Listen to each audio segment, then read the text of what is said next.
Porque nós, como adultos não bilíngues, ou seja, porque a gente não cresceu bilíngue, a gente não consegue eliminar ali o pensamento do nosso primeiro idioma. Ele vai estar sempre presente.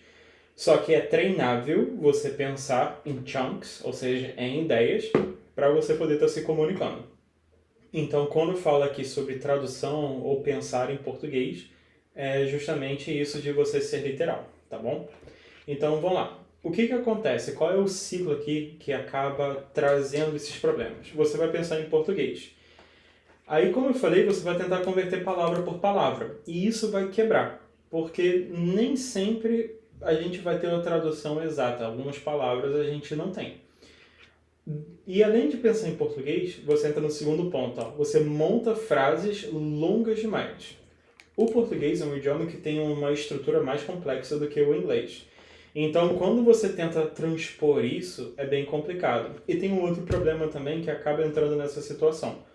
No português se enrola muito. As pessoas, quando tentam falar alguma coisa, caramba, às vezes ficam dando voltas e voltas ao invés de simplesmente chegar e falar. E no inglês é mais direto. Então, essas frases longas demais, essa transposição, elas acabam quebrando o fluxo e você sente que não está se comunicando da melhor maneira possível. Outro ponto. Busca a perfeição. Você fica querendo falar tudo ali perfeitamente, sem nenhum tipo de erro, com tudo impecável. Só que enquanto às vezes você está pensando e querendo fazer isso tudo muito perfeito, outra pessoa já falou, o assunto já passou e a situação passou. Então, assim, feito é melhor do que perfeito. Você precisa de prática, você precisa falar. E aí, quando isso aqui tudo acontece, você perdeu o seu timing. Então, como eu falei, as coisas simplesmente aconteceram, outra pessoa já falou e tudo mais. E a verdade, assim, gente, a verdade nua e crua é essa daqui, ó. High performance requires speed.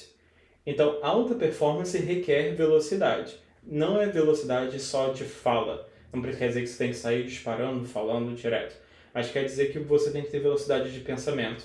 Você tem que entender e falar. Se você fica preso nesse fluxo aqui de ficar traduzindo tudo palavra por palavra, você nunca vai conseguir se expressar e vai ficar sempre travado. E alta performance no inglês, né? O que ela é? Como a gente vem tratando já aqui há algum tempo, é o seguinte. Responder com clareza, ou seja, você ser entendido. As pessoas têm que entender o que você quer fazer. Sem ficar com dificuldade, duplo sentido, ambiguidade, nada. Falou, todo mundo entendeu. Você tem que falar também com estrutura.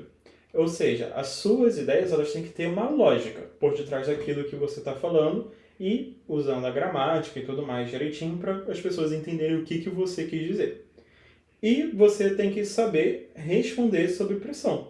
Então, mesmo em situações em que você já esteja nervoso e você não vai ter como estar saindo delas, você tem que estar pronto para poder estar falando e se comunicando. Ou seja, fluency equals to clarity plus speed plus structure. Fluência é igual a claridade, mais velocidade, mais velocidade, mais estrutura. Não quer dizer que você vai ficar falando tudo bonitinho, perfeitinho. Quer dizer que você vai colocar para fora. Fala certo, fala errado, mas fala. Com o tempo, é natural que você desenvolva e que você consiga estar se comunicando melhor. Mas você precisa desse treino, desse output para você poder ir se desenvolvendo. E qual é a virada de chave que a gente vai ter aqui? É o seguinte. A maioria das pessoas, quando elas vão começar a conversar em inglês, elas ficam nisso de ficar pensando em palavra por palavra na hora de ter uma conversa.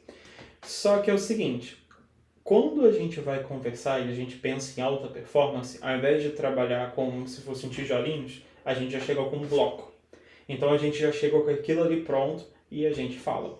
Então a ideia é o seguinte, e é dentro disso que eu trabalho aqui no meu método, a gente usa language blocks. O que isso quer dizer? A gente tem estruturas que a gente já conhece e ao invés de ficar traduzindo palavra por palavra, a gente traz a estrutura equivalente e você vai falar daquela forma. Desse jeito você vai estar pensando em inglês e você não vai ficar dependente de ficar fazendo tradução. Então, esses blocos de linguagem que a gente pratica, fala, isso vai ajudar você a estar se comunicando com clareza e eficiência. Aqui agora a gente vai estar vendo alguns desses pontos, né? Quais são esses language blocks, esses blocos de linguagem.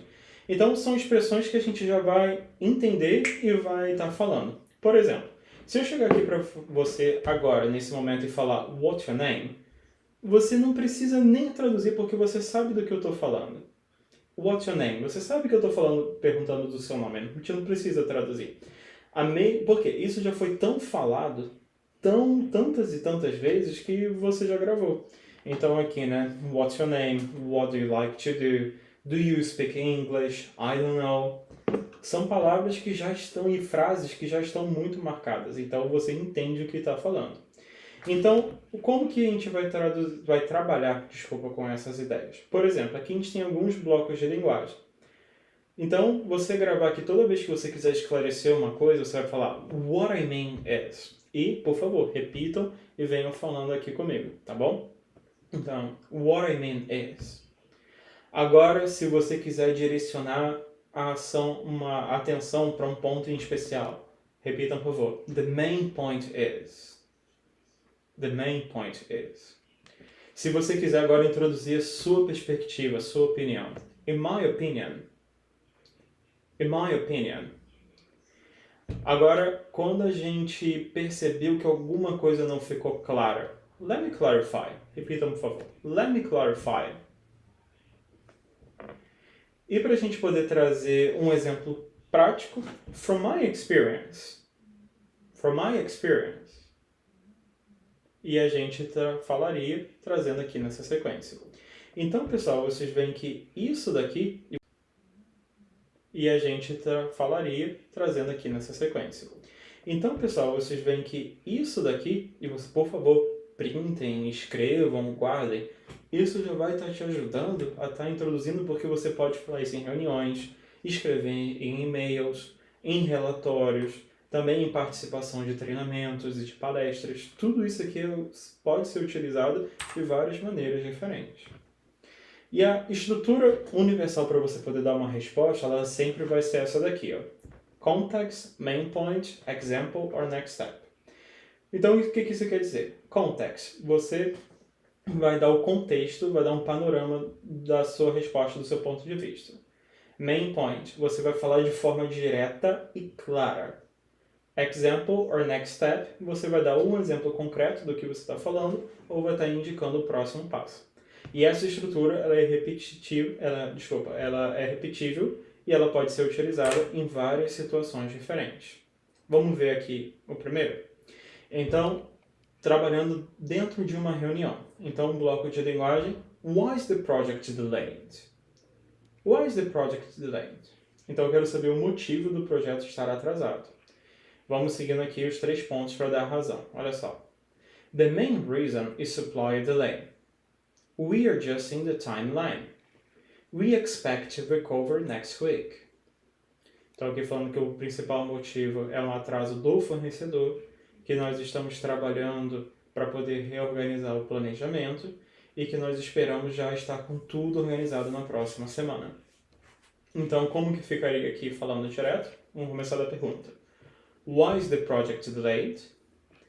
The main reason is supply delay. We are just in the timeline. We expect to recover next week.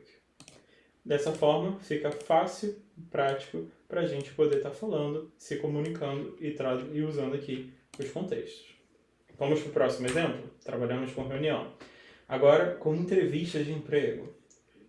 Tell me about your experience.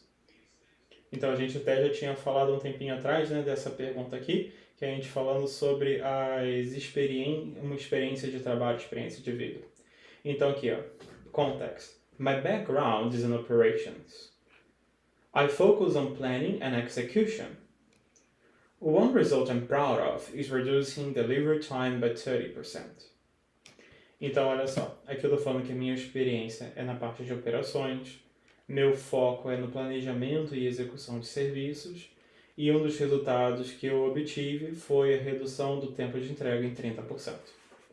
Então, falando direto, my background is in operations. I focus on planning and execution. One result I'm proud of is reducing delivery time by 30%. Então, a gente consegue falar com clareza e seguindo essa mesma ideia aqui com blocos de linguagem. Agora, e imaginando a situação, você está lá no meio de uma reunião e simplesmente viram e fazem uma pergunta aqui para você quando você menos espera. E aí, você pode utilizar esses blocos de linguagem que vão ser utilizados para te ajudar a comprar tempo. Let me think for a second. That's a good question. What I can say right now is... Então aqui, ó, deixa eu analisar isso aqui rapidinho. É uma boa pergunta. O que eu consigo te explicar agora é... Então, quando você utiliza esses blocos de linguagem, quando você está nessa situação que você está pego de surpresa, e é por isso que é importante você ensaiar para que não aconteça como está aqui na foto, né?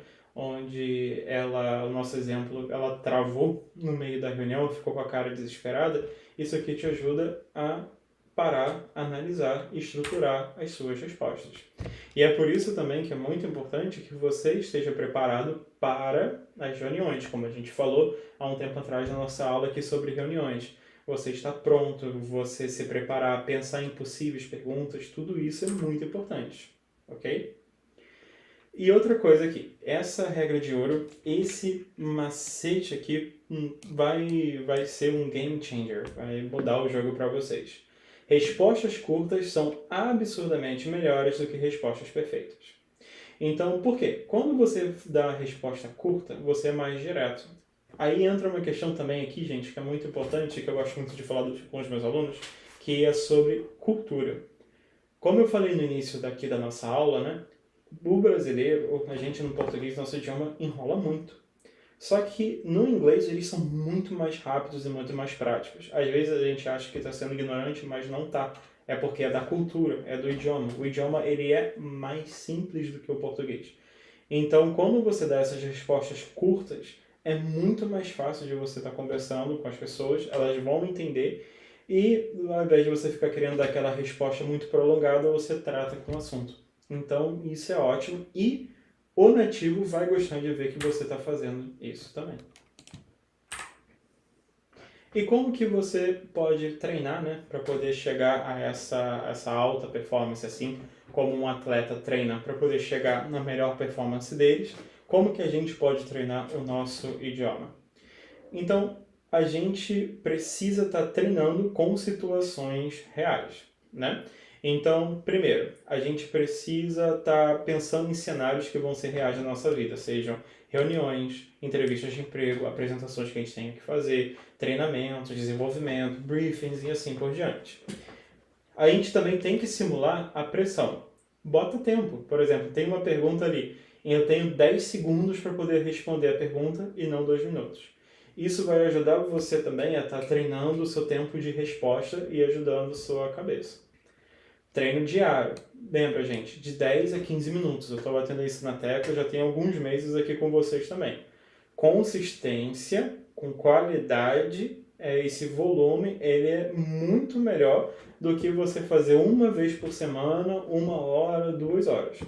Então, por exemplo, você já faz uma aula, tem um acompanhamento aqui uma vez por semana, beleza. Nos outros dias, você precisa estar estudando e treinando também. Você precisa ali. E, gente, 10 a 15 minutos. 10 a 15 minutos no dia, todo mundo tem. É uma coisa que dá para poder estar fazendo. Então, é muito melhor você conseguir fazer 10 minutos todos os dias do que deixar para chegar no seu final de semana que você já está cansado, quer descansar, quer sair, quer fazer um monte de coisa e tentar ficar 2, 3 horas para compensar no resto da semana. 10 minutos, coloca lá, coloca no calendário, coloca certinho o horário e vai fazendo.